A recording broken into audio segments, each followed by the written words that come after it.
Yo, what's up, Nirvana? MB na naman nga pala to. Ang reviewer na walang tira, men. Kilala nyo na, walang iba. Kundi ako lang yun. At kung di ka pa nakasubscribe, men, baka naman pwede mong i-click yung subscribe button dyan sa Gedli para at least, men, updated ka sa mga ilalabas natin mga reaction video katulad nito, men. Ito, shoutout nga pala sa tropa natin si Trench Kid. Nag-comment siya doon sa previous video natin, men. Pinapaspatan sa atin itong kanta ng OF. At ito is With Uprising, men. Ang title nito, Hamon featuring Keja at Apok ng Uprising. So, tingnan natin, men, kung ano. Hindi ko pa ito napapakinggan ever. Though, nakasubaybay din naman ako kahit papano sa mga kanta ni Keja at saka konting kanta ni Apok at sa ibang members ng Uprising. So, spatan na natin to, men, para malaman na natin. Let's go.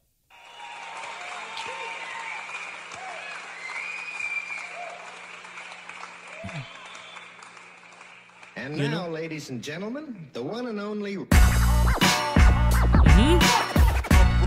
Okay.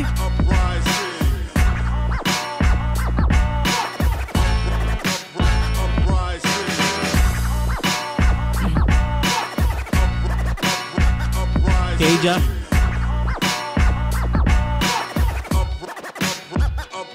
Mali mo lang pasasalamat sa mga nagpaunla.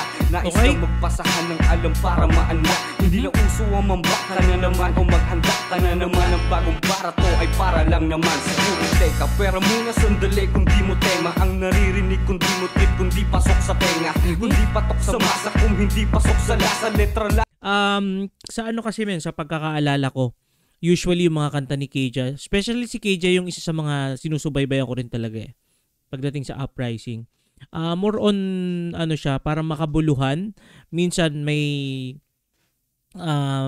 minsan parang mga matatalinhaga yung mga kanta ni Keja. More on sa may napakinggan ako few months ago tungkol sa industrialismo, something like that. Tapos yun nga, more on sa surroundings, parang ganon. Ang hihigupin mo galing mangkokotasa. Ang iba tamad ng makinig at lakbayin ng lawak. Unang hakbang pa lang pero parang takot itapak. Ang tagal ko tong hinanap nung ikalat ng ilang.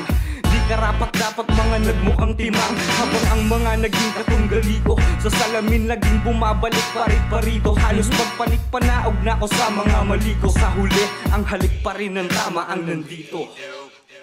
Bawat hamon pinalagay na nga. Kami ang mga tao sa likod ng iyong kapatid. Ito yung hook. Kung pwede lang pakibuksan ng mata mo sa pagbukas nang makita ang suntok ng kamao.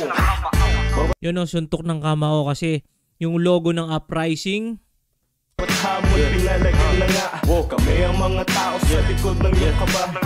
Kung pwede lang pakibuksan ng mata mo sa pagbukas nang makita ang suntok ng kamao. Aanhin mo ang imprenta kung walang laman ng lata. Kailan may di pupunan. Aanhin mo ang imprenta kung walang laman ang lata.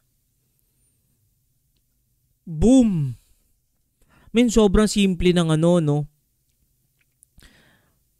Ng konsepto nung sa linya nyo ni Keja. Aanhin mo yung imprint doon mismo sa parang halimbawa sa can. Yung print napakaganda, napakangas, pero wala naman laman. Hangin lang. Simple lang siya sa akin. Ito kasi man si Keja talagang iba yung ano niya, iba yung tirada talaga niya, men, pagdating sa music eh. Talagang kakaiba din, men. Though nag-rap battle siya, pero hindi tumagal. I mean, hindi nabanggit niya do sa PNP nila ni Batas na parang hindi raw talaga siya para sa rap battle. Pero yun, may mga ilang laban siya at mga solid din yung mga ilang laban niya. Pero yun nga, more on music siya talaga, men. Nang hangin ang gutom ng bata. Kailangan bang palalimin pa o banggiting direkta na hindi ang palamuti magsasalba sa ating kultura? Katunayan ang dahilan ng aking pagdadamit mahaba. Para pag pinaslak ko lahat, hindi alata sino nangawawa. Daigay na sarili, tama palisin sa harap na salamin. Masama ang tingin kung ito magtutulak sa akin para gumaling. Wala iba pagpipilihan kundi pagpakapraning. Kaya na no, nag-ano rin talaga siya, no? Medyo semi-tongue twist. pagaling ang takbo. Menor sa mga madalas na lilito. Kung saan ang tama sa kayan, di ka mawala. Huwag sumabay sa nabadaling bumaba. Naligaw sa bakurang. Ang nilalaman ay pekeng pagsasadala ng direksyon at tagumpay. Pagka panalo nyo'y matamlay. Ako'y irritable sa walang saysay. Simbolo ng kamao hanggang mamatay. Lilipunin ang sablay. Nagbabalik batang pasaway. Handang kumawala. Ano man ang oras, boses ko'y magtatangay. Inspirasyon ko yung kamao na nagbibigay ng lalim. Okay. Nasilip ko yung mundo mo. Men, baka idol din talaga ng OF men ang Uprising, no? Ito sina Apo, kaya siguro nag-request sila or nag-ano talaga sila ng collaboration, men. Feeling ko idol din talaga ng OF ang ano. Nakita mo yung amin, nakangiti makwento ko yung dapat maisalin. Yung hindi daw mangyayari, kinilusan na lang namin. Binusog ko ng karanasan na bulag kong damdamin. Pinagbuksan ko ng pinto yung taong may hangarin. Kailangan ko na payo mo, kailangan mo ako. Susundan ko lang ang tapak, huwag ka lang sa mabato. Iba't ibang konsepto, gusto namin ay yumaman. Yung resulta malikhain, ibang klaseng kabataan. Huwag ikumpara yung Ibang klaseng kabataan, malikhain. Yun talaga men yung parang ano rin ng ano ng Uprising, yung tema talaga niya men more on sa kapaligiran, sa ebolusyon ng buhay minsan. Tapos yung sa kapaligiran na nakikita natin halimbawa sa mga gobyerno, korupsyon, mga ganyan. sulat ko noon kasi Parang kumbaga sila yung dating ano no. Ano yung ano ngayon, Moro Beats, parang isa sa mga OG rin itong Uprising when it comes doon sa mga ganong klaseng tema. Boom bap bang ano doon? yun, kasama ko yung grupo kong Scorpio at Leon. Umugod din sa piyesa nyo, ang daming natutunan. Tinanim ko yung mga akal na bunga nung kalaunan. Pinatas ko ang respetong matamis ating saluan. Di ako madamot mag-uwi sa iyong tahanan. Bawat hamon pinalagyan na nga kami ang mga tao sa likod ng iyong kaba.